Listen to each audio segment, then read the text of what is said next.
खनन माफियाओं के खिलाफ कार्रवाई क्यों हो रही है धीमी गति से।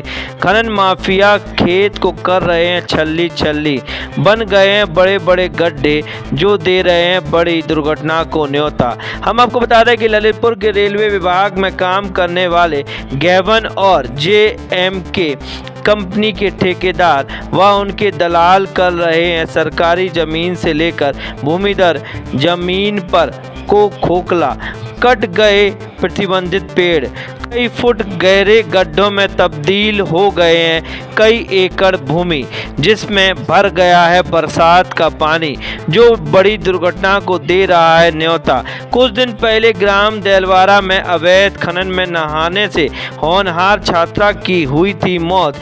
क्या प्रशासन ऐसे खनन करने वालों पर कोई कार्रवाई करेगा कि बड़ी अनहोनी का करेगा इंतजार। बिना किसी संबंधित अधिकारी के परमिशन से ललितपुर में चल रहा है अवैध खनन का खेल। अपर जिलाधिकारी अंकुर श्रीवास्तव ने अवैध खनन पर संबंधित उप जिलाधिकारी को निर्देश दिए कि सरकारी जमीन या भूमिधर जमीन पर अगर खनन हुआ या हो रहा है उस पर कार्रवाई करें, अन्यथा की दृष्टि में लेखपाल सहित संबंधित अधिकारी होंगे जिम्मेदार, होगी कार्रवाई। अब देखने वाली बात यह होगी कि अपर जिलाधिकारी अंकुर श्रीवास्तव के निर्देश के बाद खनन करने वालों के मंसूबे ध्वस्त होते हैं कि नहीं, क्या ऐसे ही चलता रहेगा अंधा राज।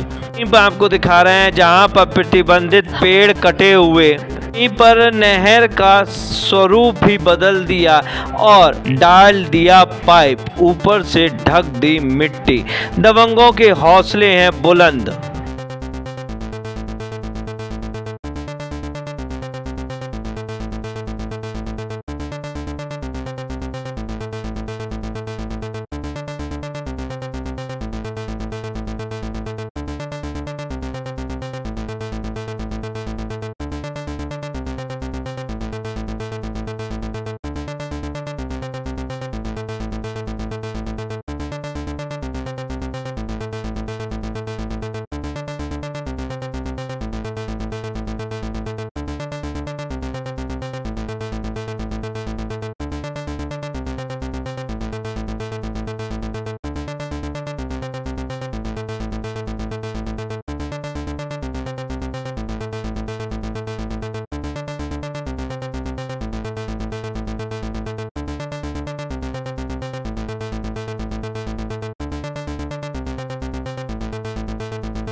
ललितपुर में अवैध खनन का खेल जहां पर जोरों पर है और वहीं पर रेलवे की बात करें तो रेलवे ने जिन कंपनियों को ठेका दिया है जिनमें गेवन और JM की कंपनी है, जो कि धड़ल्ले के साथ भोली भाली किसान को अपने जाल में फंसाकर कम कीमत देकर बिना किसी अधिकारी के परमिशन के धड़क्के के साथ मिट्टी चोरी कर रही है, जिसकी खबर सी न्यूज़ भारत के द्वारा बार बार प्रसारित हो रही है। और वहीं पर शिवनी की बात करें तो शिवनी पर हुई है कार्रवाई। वहीं से खनन माफिया जो कि गेवन और JM की कंपनी में कार्यरत ठेकेदार हैं, जो कि पहुंचे थे सिलगन की भी खबर सी न्यूज़ भारत ने बार बार निकाली थी। और वहीं पर हम उस खदान से आपको आमना सामना कराना चाहते हैं जो बिना किसी परमिशन के यहाँ पर खोद दी गई है, कई फुट गहरे गड्ढे जहां पर हो गए हैं। यह हम आपको दिखाना चाहेंगे कि वह 3 एकड़ से अधिक जहां पर काश्तकार से कम कीमत अदा करने के बाद यह उससे ले ली गई बिना अधिकारी के परमिशन के।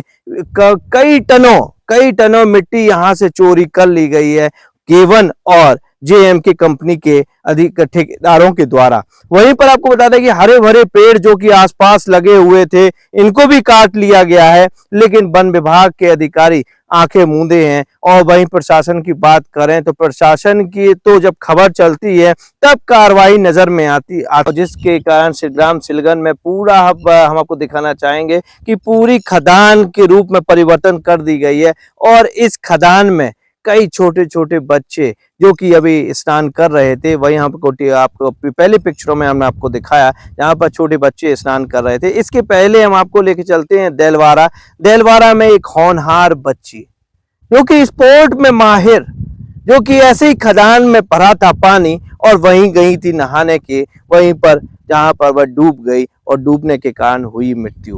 वहीं पर ऐसी खदानें कई होनहार बच्चों को ले लेती हैं अपनी आगोश में, और ऐसी खदानें चल रही हैं ललितपुर प्रशासन के नाक के नीचे। क्या ऐसी खदानें चलती रहेंगी और वहीं पर जेएमके और गेवर कंपनी ऐसी खदानें खोदते रहेंगे? यह भी अपने आप में एक बड़ा प्रश्न है। बिना किसी सरकारी अधिकारी के परमिशन के जहां पर खनन कर दिया गया, क्या ऐसी बड़ी वारदात का इंतजार कर रहा है ललितपुर प्रशासन? क्या गेवन और जेएमके कंपनी के ठेकेदारों पर होगी कार्रवाई? यह देखने वाली बात होगी। क्या इंतजार करेगा ललितपुर प्रशासन क्या बड़ी होनी का? क्योंकि आसपास हम आपको दिखाना चाहेंगे ग्राम सिलगन के लोग जहां पर निवास करते हैं, और वहीं पर पानी भरे होने के कारण बच्चे ललायत हो जाते हैं इस पानी में नहाने के लिए, और वहीं पर बड़ी दुर्घटना हो जाती है। इस पर भी प्रशासन अगर ध्यान अगर देता है तो सही है, लेकिन बड़ी अनहोनी जहां पर सामना करना पड़ेगा ग्राम सिलगन के निवासी को। ये हम पूरा तो आपको दिखाना चाहेंगे कि पूरा 3 एकड़ 4 एकड़ के करीबन पूरा सा जमीन को पूरा तालाब के रूप में और खदान के रूप में परिवर्तन कर दिया है, जहां पर चोरी कर ले गए हैं, जहां पर संबंधित ठेकेदार, वहीं पर खनन अधिकारी भी जब जागते हैं जब प्रेस अपना काम करती है।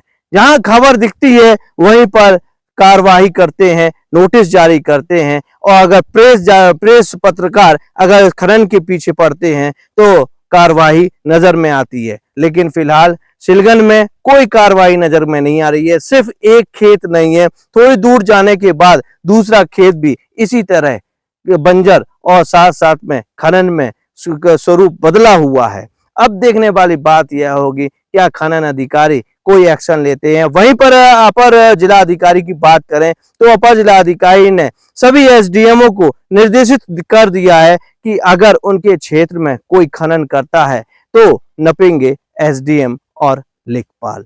अब देखने वाली बात यह होगी क्या सिलगन ग्राम में जिन्होंने खनन किया है गेवन और जेएमके कंपनी के ठेकेदार, क्या इन पर कोई कार्रवाई नजर में आती है कि नहीं आती है? क्या नोटिस जारी करने के बाद छोड़ दिया जाएगा? यह सब देखने के लिए बने रहिए। फिलहाल ललितपुर से विकास सोनी, सी न्यूज़ भारत।